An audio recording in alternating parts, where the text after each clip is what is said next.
बिस्मिल्लाहिर्रहमानिर्रहीम। अस्सलाम वालेकुम नाज़रीन, मैं हूं मसूद हसन और आप देख रहे हैं news view with Masood Hasan के साथ। पाकिस्तान की सियासी सूरत में हलचल मची हुई है। जैसे कि आप जानते हैं कि हलचल किस वजह से मची हुई है। ये हलचल तरीक़े एतमाद के मामले पर बनी हुई है, जो इमरान खान साहब के खिलाफ असम्बली में जमा करवा दी गई है और इसमें वोटिंग का जो अमल है वो भी जल्द शुरू हो जाएगा, जिसके लिए अपोजिशन भी अपने पूरे जोर लगा रही है और हुकूमत की तरफ से भी पूरा जोर लगा रही है कि इसमें ना हारा जाए। तो आप जैसे कि आप जानते हैं कि काफ लीग का जो मामला था, वज़ीर आला पंजाब के मामले पर वजारत देने पर उनका अपोजिशन के साथ भी यही मुतालबा था और हुकूमत के साथ भी यही मुतालबा। दोनों तरफ से ये जब मुतालबात पूरे नज़र ना होते हुए नज़र आए तो चौधरी परवेज़ इलाही साहब थे, जिनकी तरफ से बयान का सिलसिला जारी हो गया। इसमें सबसे पहला बयान उन्होंने जो से इमरान खान साहब के कहने के ख़िलाफ़ दिया थोड़ा बहुत, उसके बाद फिर इमरान खान साहब के हक़ में बयान दिया और अब उन्होंने फिर दोबारा एक ऐसा बयान दे दिया कि जिसके बाद कहने की सूरत हाल तब्दील हो गई है काफ लीग की। काफ लीग ने ये भी दावा किया कि वो हुकूमत के साथ खड़ी है, हुकूमत की इत्यादी की, और जो हुकूमत की तरफ से उसे फ़राइज़ दिए गए सर अंजाम देने के लिए वो देती रहेगी। और इसमें सबसे पहला बयान आज जो परवेज़ इलाही साहब का आया वो ये है कि उन्होंने ताज़ा बयान ये दिया कि हुकूमत के 10 से 12 अरकान जो उनसे हैं अपोजिशन की सेफ़ कस्टडी में है, जो इसको अपोजिशन इस्तेमाल करेगी वोटिंग वाले दिन। और चौधरी परवेज़ इलाही का ये नया इंकशाफ है, जिसके बाद कह लेंगे हलचल मच चुकी है। उन्होंने इस चीज़ का इंकशाफ किया और उसके अलावा उन्होंने ये भी कहा कि कल के जो मेरा बयान था वो उस पर मैं कायम हूँ कि इमरान खान साहब किसी से नहीं मिलते। उन्होंने ये कहा कि इमरान खान साहब को किसी भी सियासी मामलात में हमें नहीं बुलाते और ना ही हमसे मुशावरा करते हैं और ना ही किसी से मिलते हैं और ना ही कोई किसी किस्म के कह लेंगे ताल्लुकात कायम करते हैं हमारे साथ। तो इसके अलावा ये तमाम मामला थे। उसके बाद उन्होंने एक और उसके अलावा उन्होंने ये भी कहा कि पाकिस्तान की जो मौजूदा गवर्नमेंट है इसके इस्टेब्लिशमेंट के साथ वही ताल्लुकात हैं जो नवाज शरीफ गवर्नमेंट के थे। और उन्होंने ये इस मसले की वजह भी बताई कि ये किस वजह से ये मसले पैदा हुए। उन्होंने ये कहा कि DGISI की तैनाती के ऊपर इस्टेब्लिशमेंट के साथ जो मसले बने वो मसले अभी तक कायम है इमरान खान गवर्नमेंट के साथ इस्टेब्लिशमेंट के। तो उन्होंने एक ये बयान देने के बाद जिसके बाद कहने के काफ़ी एक नया बयान और इसके बाद हलचल मच सकती जी। यकीनन थोड़ा बहुत सुनने में आया था कि इस्टेब्लिशमेंट के साथ ताल्लुकात ख़राब हुए हैं इमरान खान साहब के, उसके बाद एक इसका क्या रद्द-ए-अमल सामने आता है जी। तो इसके अलावा बिलावल भुट्टो ज़रदारी साहब का ये बयान आया है कि अपोजिशन के जो नंबर हैं जो उन्हें अरकान चाहिए तरीक़े एतमाद के लिए वो उनकी तादाद मुकम्मल है। बग़ैर हुकूमत के जो एहतियाती हैं उनको मिलाए बग़ैर हमारे पास जो वोट हैं वो मुकम्मल हैं। उन्होंने ये कहा अगर एहतियाती हमारे साथ नहीं भी मिलते तो फिर भी हम हुकूमत गिराने में कामयाब हो जाएंगे। इस तरह का उनका बयान सामने आया। उसके बाद इसके अलावा उन्होंने और भी बात की कि इमरान खान साहब जो हैं कि सियासी शहीद बनना चाहते हैं और जबकि वो जमहूरी तरीके से शिकस्त खा चुके हैं। बिलावल भुट्टो ज़रदारी साहब पुरएतमाद हैं और उन्हें भरोसा है कि वो हर सूरत में ये तरीक़े एतमाद को जीत जाएंगे। और जबकि हुकूमत की तरफ से भी ये कहा जा रहा है कि वो इस हुकूमत अदम एतमाद का जो मामला है उसको कामयाब नहीं होने देंगे, जिसके बाद बयानात का सिलसिला जारी है। इसी बयानात के सिलसिले में बिलावल भुट्टो ज़रदारी साहब का ये बयान आया है कि वो जो अपनी वोट है उनके पास 172 के जो अरकान उनको चाहिए वो अपोजिशन को पूरे हैं। बिलावल भुट्टो के इस बयान को सही भी कहा जा सकता है क्योंकि अपोजिशन है जो उसके अंदर तमाम वो पार्टियाँ हैं जिसमें पीपल पार्टी है, मुस्लिम नून है, मौलाना फजलुर रहमान की जमात है, उसके बाद जमात इस्लामी के लोग हैं। तो ये इनको अगर मिलाकर वो दूसरी बहुत सी जमातें हैं, अगर इनको मिला के अगर अरकान की तादाद मुकम्मल हो जाती है जो वो जिनका वोट चाहिए तरीक़े एतमाद को कामयाब बनाने के लिए अपोजिशन की तरफ से, तो वो 172 अरकान चाहिए इनको। अगर वो पूरा कर लेते हैं इसको तो वो तरीक़े एतमाद के जो है वो जीत जाएंगे अपोजिशन और इमरान खान साहब की हुकूमत ख़त्म हो जाएगी। जबकि हुकूमत की तरफ से भी ये कहा जा रहा है कि अपोजिशन के कुछ लोग हुकूमत के हाथ में आ गए हैं और उनका नाम लिए बगैर वो कह रहे हैं कि वो ये इन लोगों के आने की वजह से वो जो तरीक़े एतमाद का मामला है वो हुकूमत के ख़िलाफ़ नहीं होगा। हुकूमत तहरीक एतमाद के खिलाफ तरीक़े एतमाद है वो ख़त्म हो जाएगी और इमरान खान साहब वज़ीर आज़म रहेंगे। और इसके अलावा बिलावल भुट्टो ज़रदारी ने यह भी कहा कि आसिफ अली ज़रदारी साहब गारंटी नहीं दे सकते वज़ीर आला की जो वज़ीर आला लगाया जाए या ना लगाया जाए। उसके अलावा उन्होंने ये कहा कि आसिफ अली ज़रदारी साहब सिर्फ तजवीज़ दे सकते हैं, जो लगाना है वो मुस्लिम लीग नून ने फ़ैसला करना है कि वो किस किस तरह इनको वज़ीर आला पंजाब लगाते हैं चौधरी परवेज़ इलाही साहब को। जैसे कि आप जानते हैं कि चौधरी परवेज़ इलाही साहब की काफ लीग के मेंबर हैं और बहुत ही कहने सीनियर वर्कर हैं काफ लीग के, और वज़ीर आला पंजाब भी रहे हैं कुछ पिछले कह लेंगे मुशर्रफ दौर में, और काफ़ी अच्छा इन्होंने काम करवाए।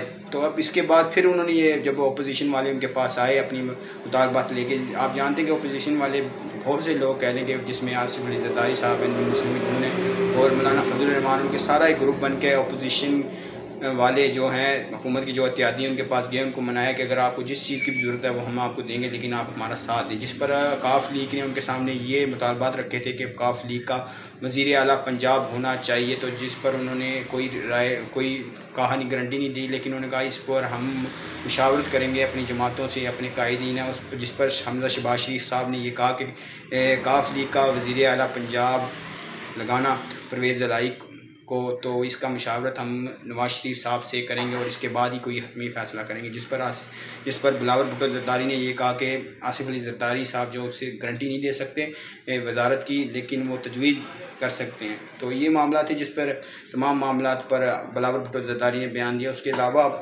और भी बयान आते हैं, और मौलाना फजल रहमान साहब ने ये कहा कि परवेज़ इलाही साहब की कल की बात भी ठीक थी और आज का बयान था जो सा वो भी ठीक था। और इसके अलावा उन्होंने ये कहा कि ज़रदारी साहब को हमने दावत देनी थी कि वो धरने में आए, लेकिन वो दावत दिए बगैर धरने में शामिल होंगे। और दूसरी मौलाना फजल रहमान एक बहुत ही कहने के अपोजिशन की तरफ से एक्टिव वर्कर नज़र आ रहे हैं जो हर बंदे के पास जा रहे हैं और इमरान खान साहब के खिलाफ जो तरीके एतमाद है इसके बारे में उनको आगाह कर रहे हैं और उनसे मुतालबा कर रहे हैं कि वो उनका साथ दें। और देखते हैं जी ये किस करवट बैठता है, तो ये मामला तो दिन ब दिन बढ़ते जा रहे हैं। इसके अलावा और भी हुकूमत की तरफ से भी बयान आ रहे हैं, दूसरे बयान भी आ रहे हैं और अपोजिशन।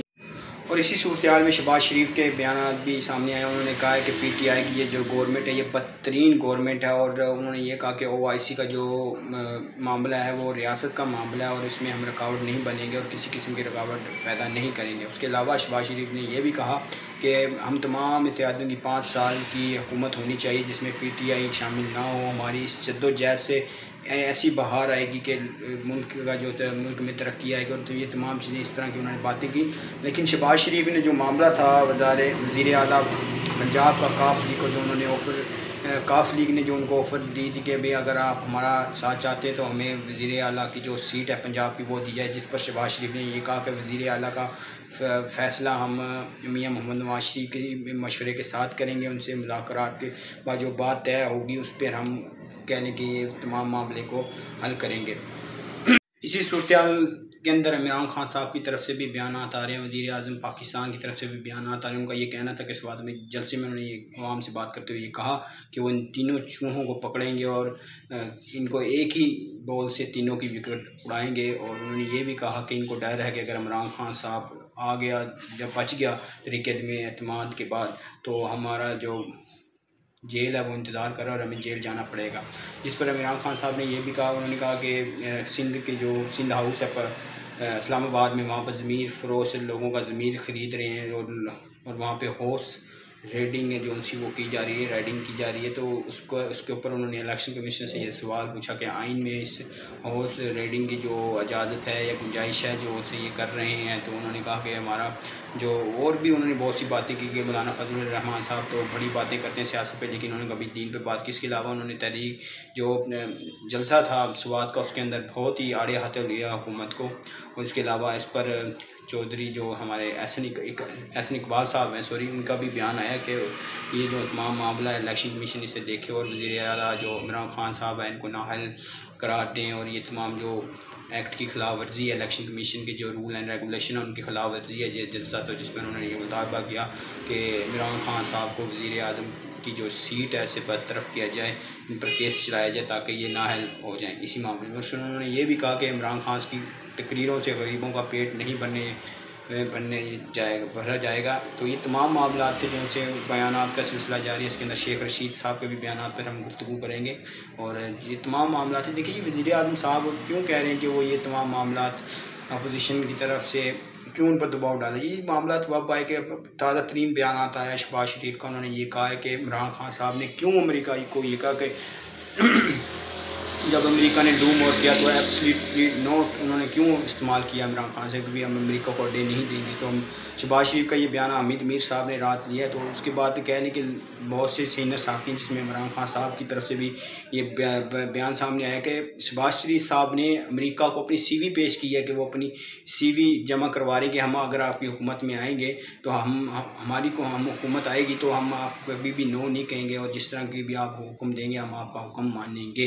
तो ये तमाम सूरत हाल है जी, बयानात का सिलसिला जारी है और हर तरफ से कह लें कि इंटरव्यू के सूरत में बयान सामने आ रहे हैं, उसके ऊपर प्रेस कॉन्फ्रेंस के जरिए बयान सामने आ रहे हैं। तो ये तमाम मामला हैं जो उनसे दिन ब दिन तूल कह लें आप पकड़ते जा रहे हैं और अब गहमे जो जी। और इसके अलावा एक खबर ये भी है कि आसफा भुट्टो साहबा पर जो सा ड्रोन का पर लगने से उनके ज़ख्मी हो गई थी, उस पर उन्होंने पीपी ने लेटर लिखा है DGISI को कि इस पर आज़ादाना तहकीकात की जाए, और जो अगर कोई इसके ख़िलाफ़ अगर साजिश की गई है पीपल पार्टी के ख़िलाफ़ या आसफा भुट्टो के ख़िलाफ़ तो उसको मंजर आम पर लाया जाए।